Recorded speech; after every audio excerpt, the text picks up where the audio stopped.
अस्सलाम वालेकुम स्टूडेंट, कैसे हो आप लोग। आज के अपने फिजिक्स के लेक्चर में हम लोग बात करने वाले हैं कूलम्ब लॉ की और हम लोग जानने वाले हैं कि जो चार्ज अजसाम होते हैं उनके दरमियान जो अट्रैक्शन या रिपल्शन की फोर्स जो है यानी कशिश या दफा की फोर्स जो है जो कि चार्ज अजसाम के दरमियान अमल करती है वो मकदार में कितनी होती है, उसको हम लोग किस तरह से फाइंड कर सकते हैं, ये फार्मूला भी हम लोग आज के अपने इस लेक्चर में अखज करने वाले हैं। अगर दोस्तों आप लोग फर्स्ट टाइम हो इस चैनल पर तो इसको फटाफट से सब्सक्राइब कर दो और वीडियो को लाइक और शेयर कर दो। तो दोस्तों दो चार्ज अजसाम के दरमियान जो दफा करने की फोर्स होती है या कशिश करने की फोर्स होती है ये डिपेंड करती है कुछ चीजों पर, और वो चीजें क्या हैं, वो है चार्ज की मकदार। यानी जो दो चार्जेस हैं उनके दरमियान जो अट्रैक्शन या रिपल्शन की फोर्स जो है वो पैदा हुई है, उनकी मकदार पर ये अट्रैक्शन की फोर्स जो है वो डिपेंड करती है। उसके बाद ये अट्रैक्शन की फोर्स जो है उन चार्जेस के दरमियान जो फासला होता है उस पर भी इन्हसार करती है। और इन चार्जेस के दरमियान अट्रैक्शन या रिपल्शन की फोर्स को मालूम करने का जो कानून है वो एक फ्रांसीसी साइंसदान जिसको कूलम्ब बोला जाता है उसने बयान किया और उसी के नाम पर इस कानून का नाम रख दिया गया कूलम्ब्स लॉ। और उस कूलम्ब्स लॉ को हम लोग आज जो है अच्छे से समझेंगे इस वीडियो में। अब कूलम्ब कहते हैं कि दो चार्ज अजसाम के दरमियान जो अट्रैक्शन या रिपल्शन की फोर्स होती है उन चार्ज की मकदार के हासिले ज़रब के डायरेक्टली प्रोपोर्शनल और उन चार्जेस के दरमियान जो फासला होता है उसके मरब्बा के इनवर्सली प्रोपोर्शनल होती है। अब ये डायरेक्टली प्रोपोर्शनल और इनवर्सली प्रोपोर्शनल ये मकदारों के दरमियान रिलेशन है, और डायरेक्टली प्रोपोर्शनल दो मकदारों के दरमियान ऐसा रिलेशन होता है कि अगर एक मकदार कम होती है तो दूसरी मकदार भी उसी निस्बत से कम होती है, और अगर एक मकदार बढ़ जाती है तो दूसरी भी उसी निस्बत से बढ़ जाती है। इस किस्म के रिलेशन को बोला जाता है डायरेक्टली प्रोपोर्शनल।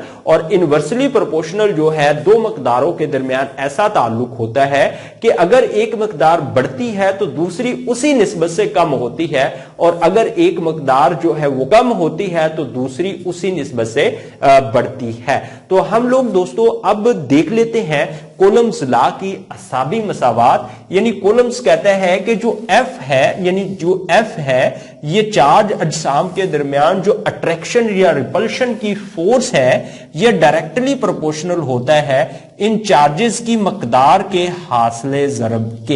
एक जिस्म पर हम लोग चार्ज ले रहे हैं Q1 और दूसरे पर Q2, और इन दोनों चार्जेस की मकदार को हम लोग आपस में मल्टीप्लाई करते हैं तो जितनी ये मकदार ज्यादा आएगी उतनी ही इन चार्ज अजसाम के दरमियान अट्रैक्शन या रिपल्शन की फोर्स जो है वो ज्यादा होगी। बिल्कुल इसी तरह से सेकंड जो बात है ये अट्रैक्शन की फोर्स जो होती है ये इनवर्सली प्रोपोर्शनल होती है इन चार्ज अजसाम के दरमियान फासला के मरब्बा के। अगर इन चार्ज अजसाम के दरमियान फासले का जो मरब्बा है वो ज्यादा आ जाता है, यानी अगर इन चार्ज अजसाम के दरमियान जो फासला है वो ज्यादा होगा तो इन अजसाम के दरमियान अट्रैक्शन या रिपल्शन की जो फोर्स होगी वो कम होगी, और अगर फासला कम होगा तो ये अट्रैक्शन की फोर्स जो है वो ज्यादा होगी। अब हम लोग इसको ऐसे लिख सकते हैं कि F proportionality Q1 Q2 upon R square. अब दोस्तों यहां पे जो प्रोपोर्शनलिटी का ये साइन है इसको हम लोगों ने रिमूव करना है, तो ये ऐसे हो जाएगा कि F is equal to K time Q1 Q2 upon R square. अब यहां पे जो ये K है ये प्रोपोर्शनलिटी कांस्टेंट है और इसकी कीमत जो है वो डिपेंड करती है, यानी ये जो K है ये इसकी कीमत डिपेंड करती है चार्ज के दरमियान जो मीडियम होता है उस पर। अगर चार्ज के दरमियान जो मीडियम होगा हवा तो इसकी कीमत कुछ और होगी, अगर चार्ज के दरमियान मीडियम होगा कोई कागज या कोई और मटेरियल तो K की कीमत कुछ और होगी। लेकिन आप लोगों ने स्टूडेंट्स याद रखना है अगर इन चार्ज अजसाम के दरमियान मीडियम है हवा तो फिर इस प्रोपोर्शनलिटी कांस्टेंट की कीमत क्या होगी? इसकी कीमत होगी 9 टाइम 10 की पावर 9 न्यूटन मरबा मीटर फी मरबा कोलम, फी मरबा कोलम। ये के की कीमत होगी अगर चार्ज अजसाम के दरमियान जो मीडियम है वो हवा है। तो दोस्तों अगर हम लोगों को चार्ज की मकदार का पता चल जाए, यानी Q1 की मकदार का पता चल जाए कि Q1 कितने कोलम है, और Q2 जो है इस चार्ज की मकदार का पता चल जाए कि ये कितने कोलम है, और इनके दरमियान, इन दोनों चार्जेस के दरमियान जो मीडियम है उसकी मकदार का पता चल जाए, और इन दोनों चार्जेस के दरमियान जो फासला है उसकी मकदार का पता चल जाए, तो ये कीमतें दर्ज करके हम लोग आसानी से इन चार्ज अजसाम के दरमियान अट्रैक्शन या रिपल्शन की फोर्स मालूम कर सकते हैं। मान लीजिए कि एक चार्ज जो है वो हमारे पास है 5 कोलम, और दूसरा जो चार्ज है वो भी हमारे पास है यहां पे 5 कोलम। उसके बाद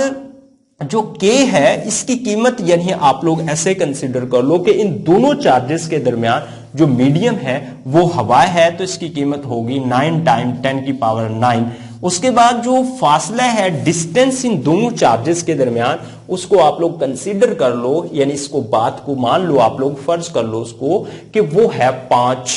मीटर। तो यहां पे R जो होगा 5 का स्क्वायर होगा। अगर दोस्तों हम लोग इसको सिंप्लीफाई करेंगे तो 9 टाइम 10 की पावर 9, K की कीमत आ गई है 5